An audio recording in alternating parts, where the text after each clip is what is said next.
ওকে ফেরাতে হলে একটা মোক্ষম ধাক্কা দরকার। ছোট কাঁটা দিয়েই আমি বড় কাঁটা তুলবো।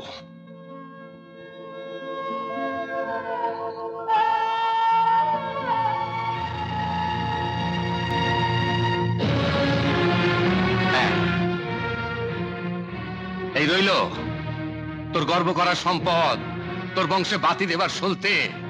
রাখবার হয় রাখ, ফেলে দেবার হয় ফেলে দে। যে তার মিথ্যে অহংকারের দৌড়ে কে যেতে আজ আমি দেখবো, তুই না ও। বিচার করবেন ভোলা মহেশ্বর।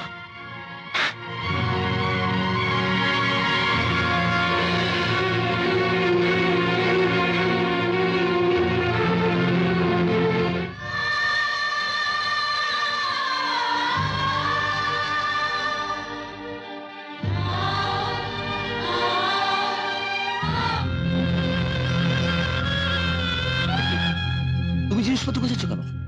আর তোমার বাড়ি থেকে চলে যাবার কি হলো? তোমাকে যে যেতে হবে তাই। শোনো শোনো, কাউকে যেতে হবে না। আরে বাবা, রাত পড়ে গেলে সব ঠিক হয়ে যাবে। তুমি ওকে কতটুকু চিনেছো আমি জানি না, তবে আমি ওকে যতটুকু চিনেছি, এক ছাদের তলায় বোধহয় উনি আর তোমার সঙ্গে ঘর করবেন না। কিন্তু হঠাৎ এভাবে বাড়ি থেকে চলে গেলে থাকবো কোথায়?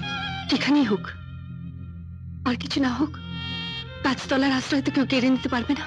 আশ্চর্য, বাবা তো তোমাকে কিছু বলেনি, বলেছে আমাকে।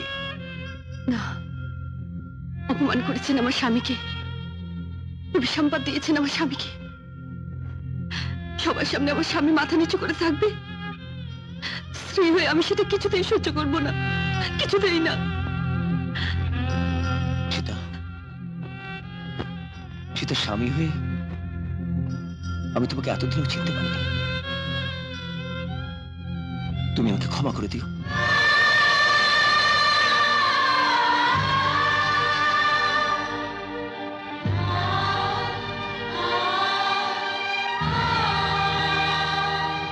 চলো, আমরা চলে না গেলে বাবা স্নান খাওয়ার দেরি হয়ে যাবে।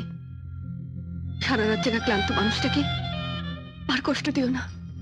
কিন্তু সীতা, ছেলে আগে ফিরে আসুক, নাকি ছেলেকে ছেড়ে চলে যাবে? বোধহয় তাই যেতে হবে। সীতা। হ্যাঁ, কারণ তোমার ছেলে যার বংশধর, দাবি তার সব থেকে বেশি। ওদের বোঝাপড়া ওদেরই করতে দাও।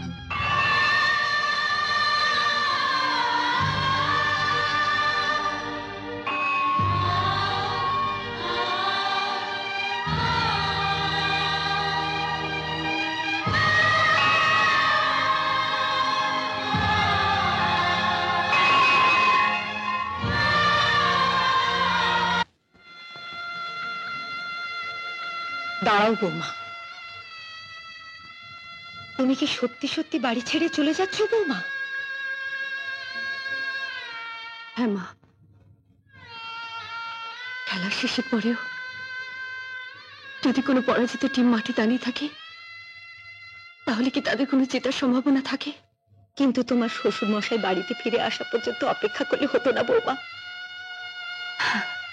বিচারক তো রায় দিয়ে দিয়েছেন মা, সে রায় তো আমাকে মাথা পেতে নিতেই হবে। তাই বলে নিজে এইভাবে কেঁদে বাড়ি শুধু সবাইকে কাঁদিয়ে চলে যেতে হবে বৌমা? কেঁদেছিলাম সেদিনও, যেদিন দরজার উপরে দাঁড়িয়ে আশীর্বাদ প্রার্থনা করেছিলাম।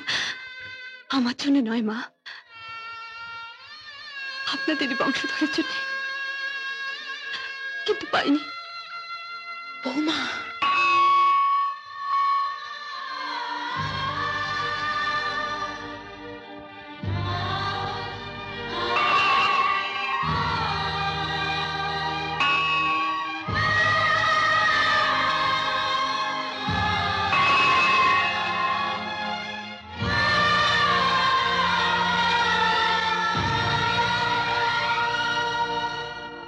বৌদি, চাচা আমাকে সব বলেছেন। আমি আগে বুঝতে পারিনি যে তুমি আমাদের জীবনে সব সুখ শান্তি এনে দিয়েছো। তাই যাবার আগে বলে যাও, আমায় তুমি ক্ষমা করেছো। আমার কোনো ভাই ছিল না ঠাকুরপো, তাই এ বাড়িতে এসে আমি একটা মনের মতো ভাই পেয়েছিলাম। সেই ভাই বিনা দোষে আমায় এক ঘরে করে দিয়েছে দেখে আমার বুকে বড় বেজেছিল। আসলে আমার জীবনটা কেমন জানো তো ঠাকুরপো, সাপ লুটো খেলার মতো। ছোট্ট সিঁড়িতে উঠি, আবার বড় সাপের মুখে পড়ি। তবে বিশ্বাস করো, আমি যতদিন বেঁচে থাকবো আমার মনের মতো ভাইটির জন্য আমার ভালোবাসার এতটুকু ঘাটতি হবে না।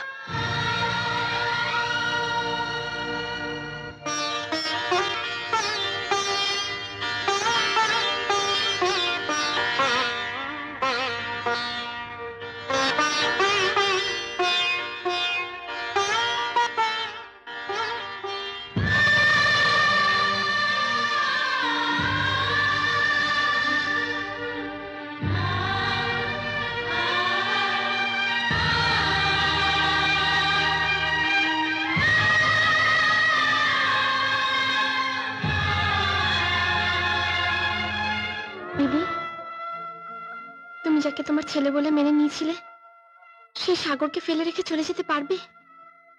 চেষ্টা করে দেখবো বোন, পারবো কিনা। চেষ্টা কেন, তুমি পারবে। আমাকে আমাকে ভালোবাসা যে তোমার লোক দেখানো, বুক যে তোমার পাথর। ঠিক বলেছ, ঠিক বলেছ সাগর, তুমি ঠিক বলেছ। আমার বুকটা পাথর বলেই তো মনে পড়ে সেদিনের কথা। মা, আমি বন্ধুদের সেকেন্ড ডিভিশনে পাশ করার খবরটা দিয়ে আসছি। সেই কথা শুনেও কিন্তু আমার বুকটা ফাটেনি। কেন জানো? কারণ কারণ আমি সাগরের বউ চুরে আরেক মায়ের আসন কিন্তু আজও পাইনি। বৌদি, বৌমা, সবাইকে এভাবে কাঁদিয়ে শ্বশুরের ভিটে ছেড়ে চলে যাওয়া, এ কি তোমার শেষ যাত্রা? মেয়ের এই আশা নিয়ে আসে মা, যাতে শাখা সিঁদুর অক্ষয় রেখে তার শ্বশুরের ভিটে থেকে যেন তার জীবনের শেষ যাত্রা হয়। কিন্তু কিন্তু আমি এমনই হতভাগী, অভাগিনী।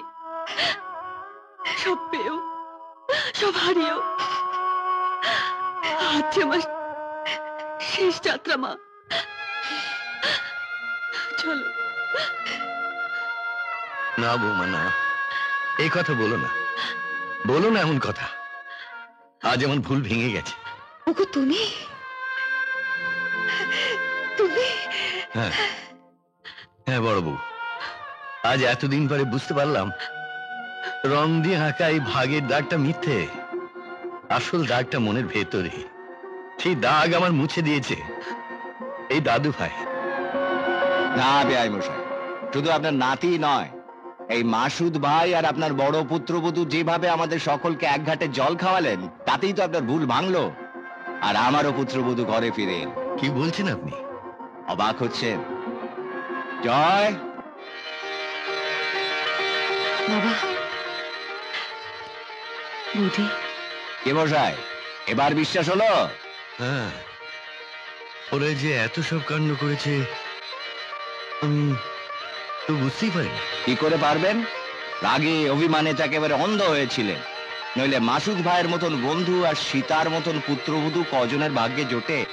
ঠিকই ঠিকই বলেছেন, কিন্তু কি করলে এদের শ্রদ্ধা ভালোবাসা আবার ফিরে পাই বলতে পারেন বেয়ামশাই? আরে মশাই, ধমক দিন, নিজের জোর খাটিয়ে একটু হুকুম করুন তো, হুকুম করুন। হ্যাঁ, তাই করব। শোনো, আমার হুকুম, এই বাড়ি থেকে কেউ যেতে পারবে না, না আমার নাতি, না আমার ছেলে, না আমার পুত্রবধূ। না মা, আর কান্না নয়, আজ শুধু হাসি আর আনন্দ, আনন্দ আর হাসি।